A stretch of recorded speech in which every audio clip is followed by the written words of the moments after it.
నటసింహ Nandamuri Balakrishna 100వ cinema Gautamiputra Satakarni ఏ range sensation create చేసిందో తెలిసిందే.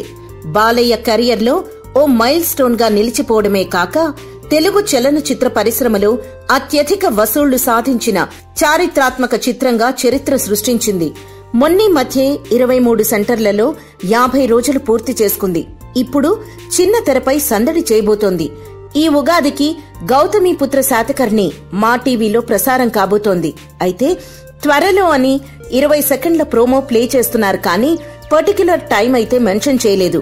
అభిమానులు మాత్రం త్వరలో ఉగాది పండుగ రాబోతోంది కాబట్టి ఆ రోజు టెలికాస్ట్ అవుతుందని అంటున్నారు.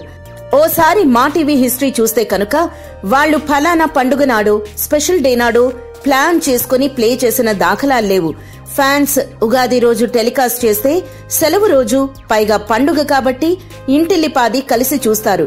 టీఆర్పీ కూడా బాగా వస్తుంది. మా ఫ్యాన్స్ కి 2 పండుగలు ఒకే రోజు వచ్చినట్టవుతుంది అంటున్నారు. ఉగాదికి వేస్తారో వచ్చే వీకెండ్ కి వేసేస్తారో చూడాలి మరి.